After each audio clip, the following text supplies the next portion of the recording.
Sehr geehrte Damen und Herren, Ladies and Gentlemen, Monsieur le Vice-président de la Confédération, Monsieur Guy Parmelin, Dr. Ngozi Okonjo-Iweala, Director General of the World Trade Organization, President of the ETH Zurich, Monsieur Joël Mézot, distinguished guests, it is a great pleasure to welcome you all to the first edition of the International Cooperation Forum here at ETH Zurich and online.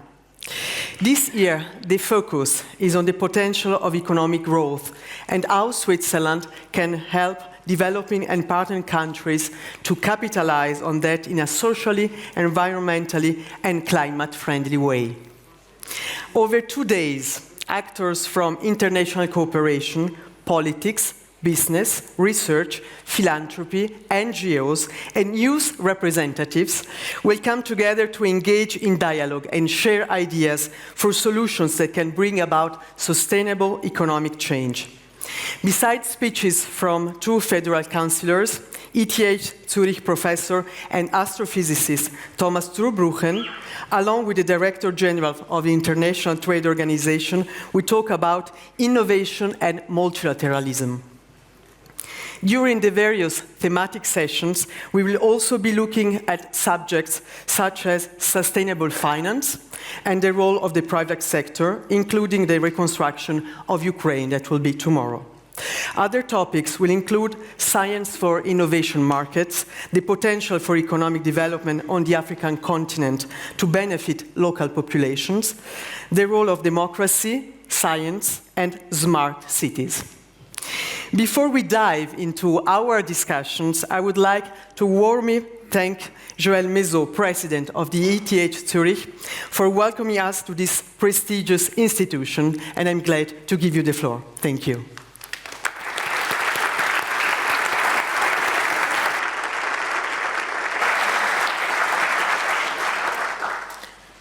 Dear Vice President of the Swiss Confederation, my boss,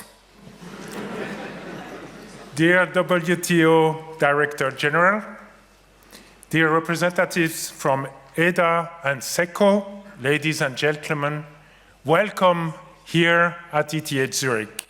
It is a great honor to have you all here in presence or online at ETH for this International Cooperation Forum 2025. And thank you for choosing ETH for this year conference. I'm very impressed by the way you have transformed my school when we come in. It's beautiful. For those who don't know ETH very well, ETH, EPFZ, Swiss Federal Institute of Technology, we are one of the top 10 universities of the world, and we have been created few years after the creation, the birth of modern Switzerland, 170 years ago. And our mission has remained the same up to today. We are here to serve society. And we do that in 3 ways. We educate next generation of talents. We have about 25,000 students currently. We do research at the top level, more than 20 Nobel Prize winners. The most famous one is our alumni Einstein, that you all know. And then we transfer know-how to society. We have about 40 startups every year, 300 new contracts with the industry. However, this is today, I believe, not enough. We need to do more. We need to step out of our comfort zone. We need to address the global challenges that you will be discussing during these 2 days. And Switzerland relies on rule-based international relations, and ETH Zurich shares this spirit through global scientific collaborations. We have a number of initiatives that we have started beyond the traditional science programs. For example, since 50 years, our NADL program has trained more than 1,500 professionals in international cooperation, and many of them are here today, so welcome to our alumni. Our recent joint master program in mechatronics engineering with Ashesi University in Ghana is supported by Swiss industry and SECO. That demonstrates our commitment to serve society. Finally, just a few examples of what we do in science diplomacy. Since a few years, we are working tightly together with the EPFL in Lausanne, with ICRC, where we go in refugees camps and provide our technologies. And more recently, we have signed an overarching agreement with the United Nations, where we develop AI tools to conflict prediction and support data analysis for the Sustainable Development Goals. Finally, I have to mention that we are very much engaged in the reconstruction of the Ukraine, also on the science, and in a few weeks from now we will be hosting a workshop to reconstruct the science in Ukraine together with our partners, the Simons Foundation and the US National Academies of Science here in Zurich. The second meeting, Federal Chancellor a year ago gave a speech at this meeting. I'm convinced science must be a force for peace and serving society. Today, more than ever, we need to build bridges and not destroy bridges. The IC Forum that we have the honor to host this year is an excellent opportunity to build bridges. And I'm looking forward to the discussions with you and wish you all an inspiring 2 days here in Zurich. Thank you so much.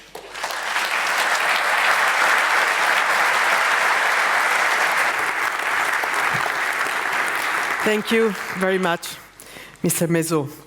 Continuing with our program, I'm now pleased to introduce 3 key figures in Swiss international cooperation, starting with Patricia Danzi, Director General of the Swiss Agency for Development and Cooperation, who leads Switzerland's efforts in humanitarian aid and sustainable development. Welcome.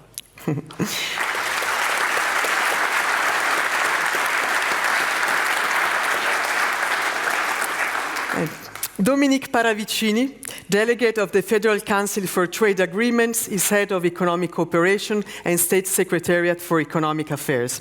He is responsible for Switzerland's economic and trade initiatives to promote sustainable growth in developing countries. Welcome and thank you.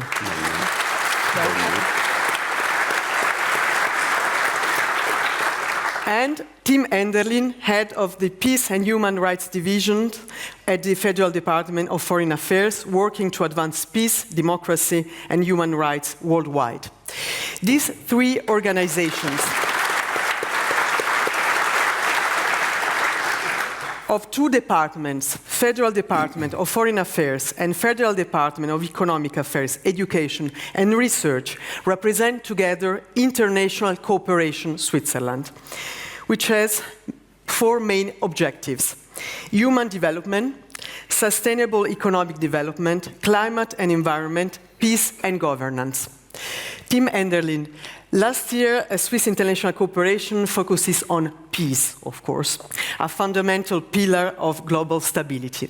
Now, in 2025, we turn our attention to sustainable economic growth.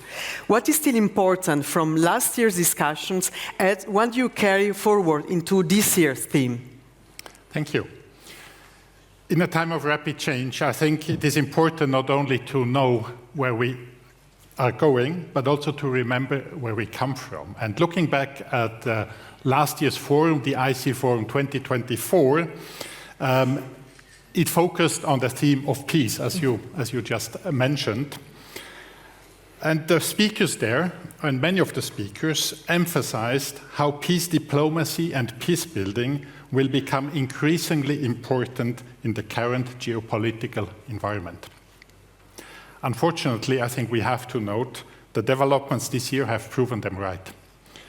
Preventing conflict and finding solutions for sustainable peace is more urgent than ever. A key message at last year's forum was that peace is most successful when it involves and includes the whole society. To give you one example of last year, our former president, Viola Amherd, who participated in the forum, and former Ethiopian President Saleh, both highlighted that women must be more actively involved in peace diplomacy and peace building than they have been in the past. If we now make the bridge to this year's forum, to this year's theme, which is the economic development, I think we also there can make a connection between peace being a necessity, a condition for economic development and prosperity. Economic growth thrives best in an environment of peace and stability. Peaceful democracies provide the best conditions for a sustainable economy and private sector investment. It is for this reason that my division, in a situation of large democratic backsliding, is speaking tomorrow with 3 businesswomen from different regions of the world. They will shed light on the importance of democracy and stability for the private sector. This is just one, and will be just one, of the topics of the IC Forum of this year. But I think, Dominic, you will then later on point out the various different programs, highlights you can expect from the forum this year. Dominic Paravicini, thank you very much. What outcomes and impacts do you expect from these 2 days of exchanges and discussions? Well, thank you, Tim, Chada.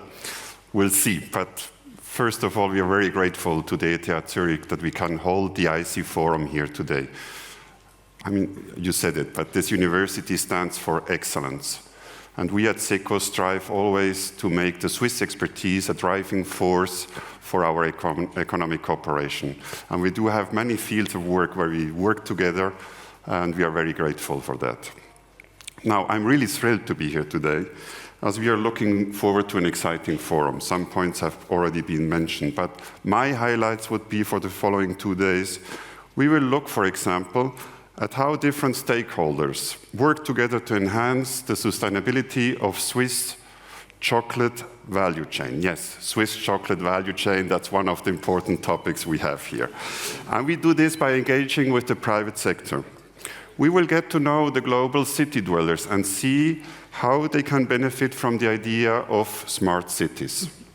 We will hear tomorrow a discussion on sustainable finance and where does Switzerland stand there. Ukraine, you mentioned it already, will be a particularly important topic. The Swiss government and Swiss parliament have approved 1.5 billion Swiss francs for the next 4 years. I'm looking forward to hear the Federal Council's Ukraine delegate on how we can best organize this support and on how we are planning to involve the Swiss business sector in these efforts. Looking at the pressure on the multilateral system today, I'm especially keen and eager to hear the WTO Director General on the state of the global trading system and its importance for developing countries. Furthermore, we will have 2 Swiss ministers, federal councillors, Parmelin and Cassis, speaking to us about the challenges for the Swiss international cooperation and how we can overcome them. But overall, let's not forget, we are here to meet, exchange, and network.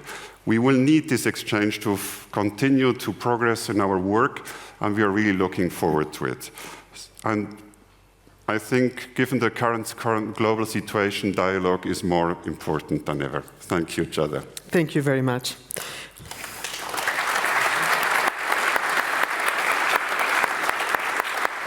Now let's turn to Patricia Danzi. We just heard about the expectations for the next 2 days of discussions. Now could you share maybe some concrete outcomes that has emerged from the past, of the previous forums? So thank you, Chada. The 3 previous forums all framed around the 3 I's. Integration of everyone in the federal system, inclusion of you all here, the civil society, academics, others, and innovation. So ETH, of course, is an example of it. And thank you for hosting us, Professor. But I am looking now for an additional I. And you mentioned it, inspiration. We had people that inspired us. We will need more people inspiring us. 2025, international cooperation is hugely under pressure. We will have to remember, in a way, every day, that it's only dead fish that always swim with the current.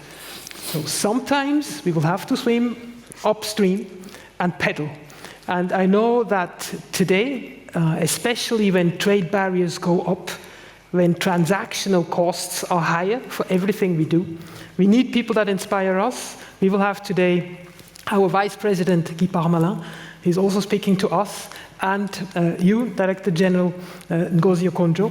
I'm very much looking forward to these inspirational speeches, especially you have gone through different areas of development, challenges. You have an impressive CV, and it's only natural that you are leading the World Trade Organization through these difficult times. Coming back, we always had difficult times. In 2022, we were asking ourselves, can we really hold this forum just weeks after the Russian invasion to Ukraine on climate? We did. And we had some very inspiring young people that told us, you did right. The 1 Million Youth Action Challenge. Young people that have uploaded on our website 80,000 projects, and they want to scale it to 1 million. So they give us ambitions, they share with us their ambitions, and we really have to take that space. 2023, education. It was just weeks before Sudan crumbled. We have then launched an innovative finance for the first time with the Swiss cantonal banks, and it started all in Zurich with the Zurich Cantonal Bank. And the cantonal banks now support Education Cannot Wait, a foundation looking after children that have lost education in conflicts. And an amount of money they're making is going to Education Cannot Wait. From Switzerland, in an innovative way, born in the forum. In 2024, Tim mentioned it, we had the label peace. Peace, while we had the Ukraine war going on, Sudan still in conflict, the Middle East burning, very much of forgotten conflict still raging, and we talked about peace. We had young people from different areas of Switzerland coming to Basel at that moment. They wrote a manifesto. We went back to them and said, what did you do during these 12 months? Because they promised us we will go back. And they framed in the political space, young politicians talked about the SDGs, but also about peace. And they talked about how they can reform social media, where so much disinformation is taking place. So we are also inspired by that. Throughout the 3 cooperation forums, we had always the IC award. I'm not saying anything about this year 2025 award. However, last year, 2024, we had a small company, Smart Breed. They didn't make it to the final. They didn't win anything. They were in top 10. However, they now have a contract with Migros, Coop, Ricola, and Landi to transform food waste into organic material through insects. So even if you don't win, that's my message here, you can still make it and be big, and so you should never give up, especially in these times. So let's stay with the IC Forum 2025. Thank you very much.